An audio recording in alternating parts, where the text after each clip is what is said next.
नमस्ते विद्यार्थियों, कैसे हैं आप लोग? आज हम बात करने जा रहे हैं, पढ़ने जा रहे हैं कक्षा 8 की संस्कृत की पुस्तक रुचिरा भाग 3 से पाठ 9 सप्तभगिन्यः। सप्तभगिन्यः के प्रश्न उत्तर अन्य अभ्यास प्रश्न। आप अपनी पुस्तक में देख सकते हैं। पहला प्रश्न जो है वह सिर्फ उच्चारण करने के लिए है। तो यदि किसी भी शब्द का उच्चारण करने में किसी प्रकार की कोई समस्या आपको आ रही है, तो आप उसको कमेंट में लिख दीजिएगा। मैं उसका अगली वीडियो में उच्चारण करके आपको बता दूंगी। इसके अलावा आपके पास आपके शिक्षक हैं, आपके अध्यापिकाएं हैं, आपके क्लासमेट्स हैं, बड़े हैं, वो लोग आपकी मदद कर सकते हैं। अगले प्रश्न से शुरू करते हैं। तो दूसरा प्रश्न है, प्रश्नानाम उत्तराणि एक पदेन लिखत। अर्थात प्रश्नों के जो उत्तर हैं उनके उत्तर हमें एक शब्द में देने हैं, एक पद में देने हैं, वन वर्ड आंसर टाइप। जिसमें पहला प्रश्न, अस्माकं देशे कति राज्यानि सन्ति। हमारे देश में कुल कितने राज्य हैं? अस्माकं देशे कति राज्यानि सन्ति। हमारे देश में कुल कितने राज्य हैं? उत्तर आप देख सकते हैं, अष्टाविंशतिः, अर्थात 28 राज्य हैं। आप अपने पाठ्यक्रम में संस्कृत की गणनाएं भी पढ़ते होंगे तो आपको बहुत अच्छे से समझ में आएगा। अष्टाविंशतिः अर्थात 28 राज्य हैं। अगला प्रश्न पढ़ते हैं। प्राचीन इतिहासे काः स्वाधीनाः आसन्। कि प्राचीन इतिहास में कौन स्वाधीन थी? तो जब हमने पाठ पढ़ा था तब हमने पढ़ा कि प्राचीन समय में ये जो सप्तभगिन्यः हैं, ये जो 7 राज्य हैं, ये स्वाधीन थे। तो इसका उत्तर लिखते समय हमें यही लिखना है, सप्तभगिन्यः। काः, कौन थी स्वाधीन, स्वतंत्र? उत्तर होगा सप्तभगिन्यः। अर्थात प्राचीन समय में सप्तभगिन्यः जो थी, 7 राज्य जो हैं, वो स्वाधीन थे, स्वतंत्र थे। अगले प्रश्न की तरफ हम लोग बढ़ते हैं। अगला प्रश्न है, केषां समवायः। केषां समवायः अर्थात किसके समूह को सप्तभगिन्यः इति कथ्यते। किसके समूह या किसका समूह सप्तभगिन्यः ऐसा कहा जाता है। अर्थात किस चीज का समूह है, किस चीज का समवाय है जिसको सप्तभगिनी नाम की संज्ञा दी गई है। उत्तर में सप्तराज्यानाम, अर्थात 7 राज्यों के समूह को सप्तभगिन्यः इति कथ्यते। 7 राज्यों के समूह को सप्तभगिनी की संज्ञा दी गई है। आगे बढ़ते हैं। अस्माकं देशे कति केंद्रशासित प्रदेशाः सन्ति। हमारे देश में कति, कितने केंद्र शासित प्रदेश हैं। संति बहुवचन में प्रयोग होता है के लिए। तो कितने केंद्र शासित प्रदेश हैं? सप्त। 7 केंद्र शासित प्रदेश हैं। जिनको केंद्र शासित प्रदेश का अर्थ नहीं पता है, यूनियन टेरिटरीज। इंडिया में कितनी यूनियन टेरिटरीज हैं? तो 7 हैं, सप्त हैं। अगले प्रश्न की तरफ बढ़ते हैं। सप्तभगिनी प्रदेशे कः उद्योगः सर्व प्रमुखः। कि ये जो 7 बहनों वाला जो प्रदेश है उसमें कौन सा उद्योग सर्व प्रमुख है? सबसे ज्यादा प्रमुख कौन सा उद्योग है? हमने पाठ में पढ़ा था, वंशोद्योग, वंशोद्योगः या वंश वृक्ष उद्योगः भी हम यहाँ पर लिख सकते हैं। अर्थात बांस के वृक्षों से जो उद्योग होता है, वंश वृक्ष उद्योग हम लिख सकते हैं, वंश वृक्षोद्योग।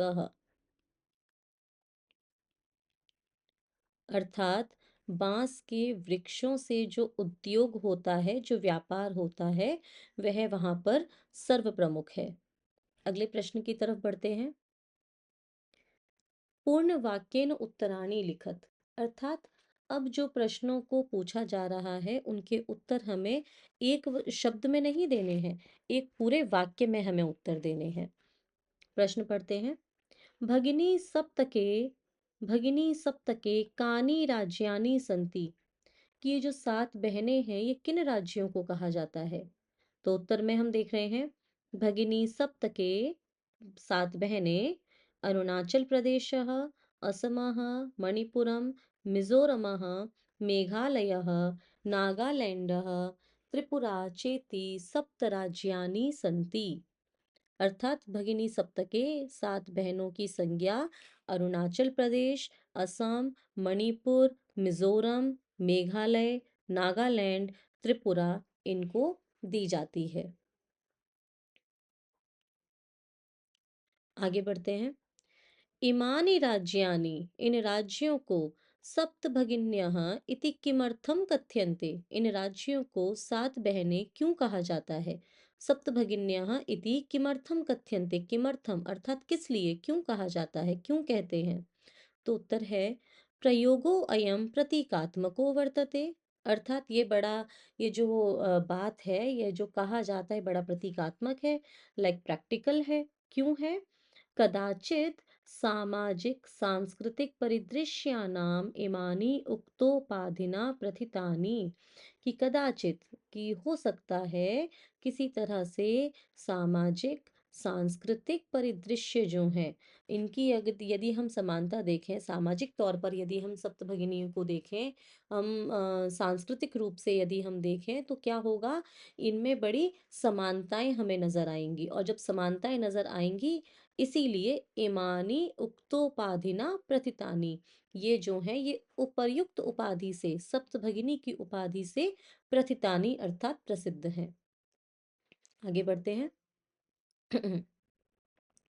सप्तभगिनी प्रदेशे के निवसंती, सात बहनों वाला जो प्रदेश है, सप्तभगिनी प्रदेश जो है उसमें कौन रहता है, के निवसंती, कौन निवास करता है। अर्थात सप्तभगिनी के जो सात राज्य हुए उनमें कौन रहते हैं, वहां के लोगों के बारे में जानना चाह रहे हैं, वहां की जाति के बारे में जानना चाह रहे हैं। तो उत्तर देते हैं सप्तभगिनी प्रदेशे गारो, खासी, नगा, मिजो प्रभृतयः बहवः जनजातीयाः निवसन्ति, कि वहां पर रहने वाली जो जातियां हैं उनमें कौन कौन सी प्रमुख हैं। गारो, खासी, नगा, मिजो प्रभृतयः अर्थात आदि, बहवह बहुत सारी जनजातियां निवास करती हैं। कौन रहता है।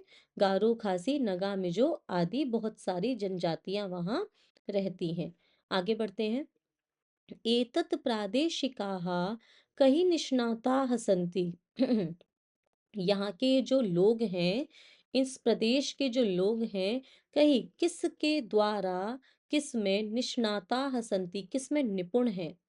तो एतत् प्रादेशिकाः, कि यहाँ के जो लोग हैं, यहाँ इन प्रदेशों में रहने वाले जो लोग हैं, स्वलीला कलाभिश्च निष्णाताः सन्ति, ये अपनी लीलाओं में, अपनी कलाओं में, मीन्स वहाँ की जो स्किल्स हैं, अपन वहाँ का कल्चर देख लीजिए, वहाँ की आर्ट देख लीजिए, तो उन सब में निष्णाताः सन्ति, निष्णाताः अर्थात योग्य हैं, निपुण हैं। आगे बढ़ते हैं। वंशवृक्षवस्तूनाम् उपयोगः कुत्र क्रियते। वंशवृक्षवस्तूनाम् उपयोगः, बांस के वृक्षों की वस्तुओं का उपयोग कुत्र क्रियते, कहाँ किया जाता है। अभी हमने ऊपर पढ़ा कि बांस के वृक्षों का बड़ा ही व्यापार होता है, बहुत प्रमुख है वहाँ का व्यापार। तो प्रश्न बनता है कि बांस के वृक्षों की वस्तुओं का उपयोग कहाँ किया जाता है। तो उत्तर है वंश वृक्ष वस्तूनाम उपयोगः, बांस के वृक्षों की वस्तुओं का उपयोग आवस्त्राभूषणेभ्यः अर्थात वस्त्राभूषणेभ्यः अर्थात वस्त्र और आभूषण से लेकर गृह निर्माण पर्यंतम, घर को बनाने तक क्रियते करते हैं। कहाँ कहाँ करते हैं।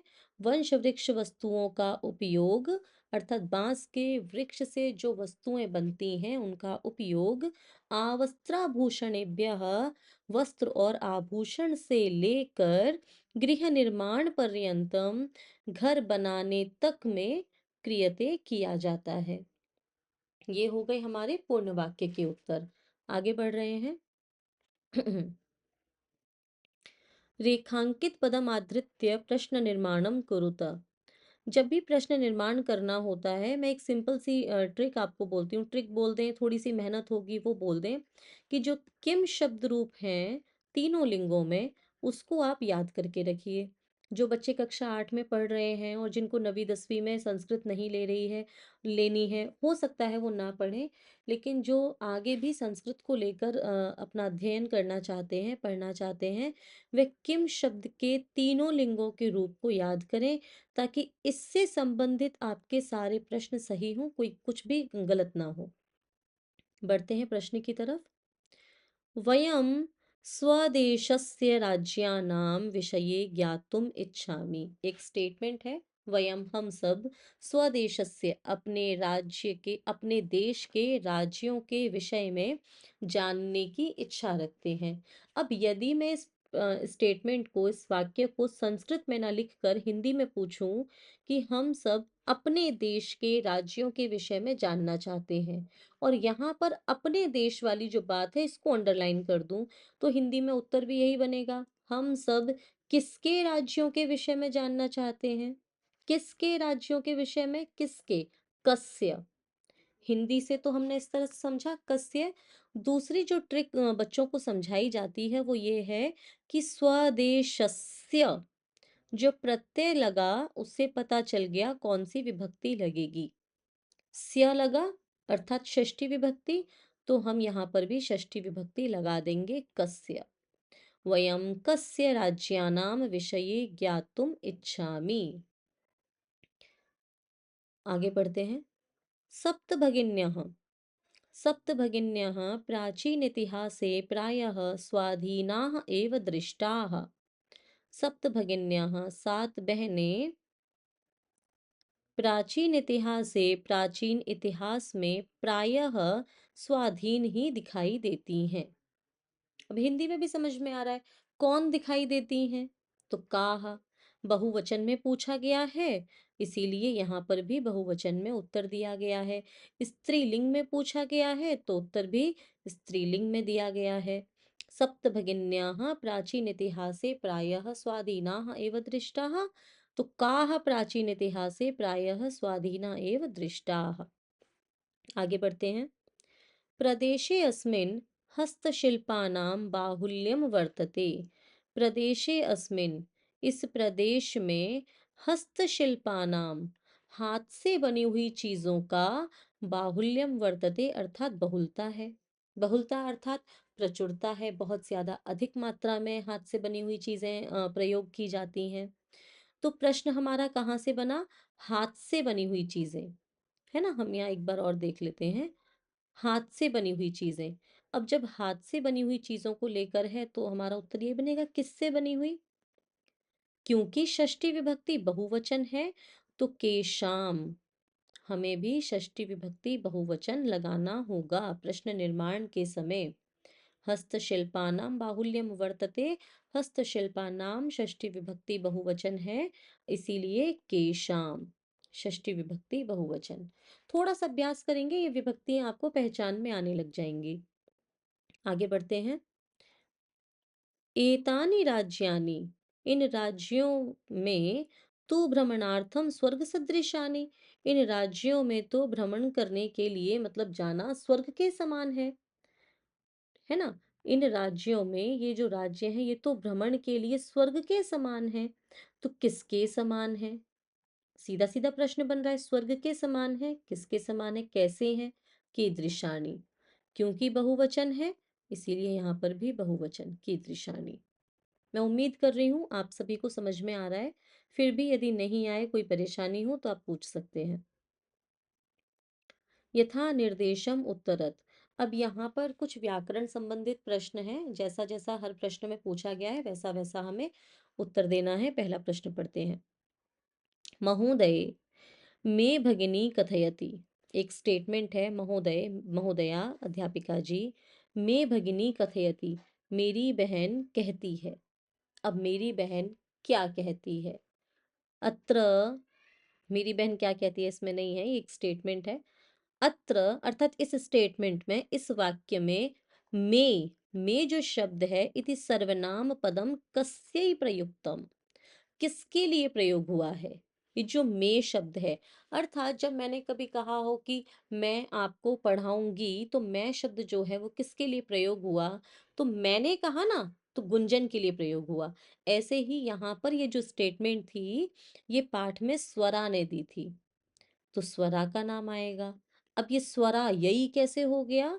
क्योंकि कस्यई, क्योंकि चतुर्थी विभक्ति में प्रश्न पूछा गया, तो उत्तर लिखते समय भी चतुर्थी विभक्ति में उत्तर दिया गया स्वरायई। में शब्द, जो में सर्वनाम है, उसकी संज्ञा क्या है? स्वरा है। स्वरा ने अपने लिए यूज किया था में, मेरा। आगे बढ़ते हैं।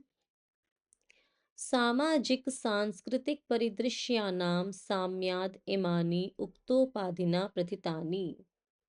एक स्टेटमेंट आया कि सामाजिक रूप से और सांस्कृतिक रूप से इनमें समानता देखी गई और इसीलिए इनको ये उपाधि मिली। अस्मिन वाक्य, इस वाक्य में, अस्मिन वाक्य, इस वाक्य में, जिसकी हिंदी अभी मैंने की, प्रथितानि, ये जो प्रथितानि शब्द है, इति क्रियापदस्य कर्तृपदम किम, कि प्रथितानि तो क्रियापद है, लेकिन इसका कर्तृपद क्या है? तो कर्तृपद क्या है? इमानी उक्तोपाधिना प्रथितानि, ये प्रसिद्ध हुए। कौन प्रसिद्ध हुए? ये प्रसिद्ध हुए, इनको ये उपाधि मिली। किनको? इनको। यहाँ पर उसके लिए क्या उत्तर दिया गया है? इमानी। तो जो कर्तृपद है वो है इमानी। आगे बढ़ते हैं।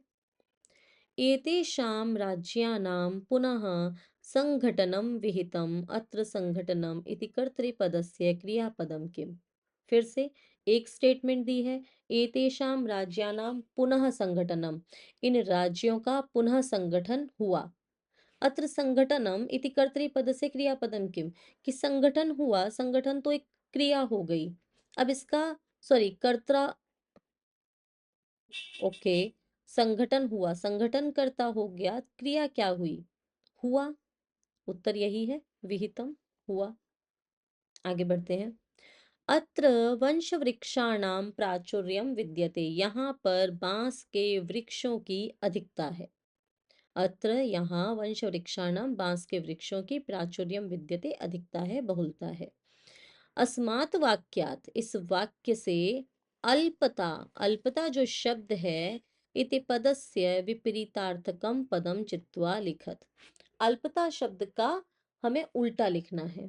एक इस वाक्य में ही अल्पता का उल्टा हमें दिया गया है। तो अभी हमने पढ़ा, अत्र वंश वृक्षाणाम, यहाँ बांस के वृक्षों की, प्राचुर्यम विद्यते, प्रचुरता है। अल्पता का उल्टा हो गया, अल्पता मतलब कमी होना, और ज्यादा होना प्रचुरता है, तो यहाँ प्राचुर्यम लिख दिया। आगे बढ़ते हैं। क्षेत्र परिमाण ही, क्षेत्र परिमाण की दृष्टि से, क्षेत्र परिमाण ही इमानी लघु निवर्तनते, ये छोटे लगते हैं। कौन? ये सप्तभगिन्य। क्षेत्र परिमाण की दृष्टि से ये छोटे लगते हैं। वाक्यात संति इति क्रियापदस्य समानार्थकम पदम चित्वा लिखत। अब इस वाक्य में हमने जब अर्थ निकाला तो है, अर्थ तो निकला, लेकिन यहाँ संति कहीं नहीं दी हुई है, अर्थात संति का, संति के की जगह कोई और शब्द होगा। क्षेत्र परिमाणे इमानी लघूनी वर्तन्ते, वर्तन्ते, वर्तन्ते, सही आंसर। आगे बढ़ते हैं। पाठात चित्वा तद्भव पदानाम कृते संस्कृत पदानि लिखत।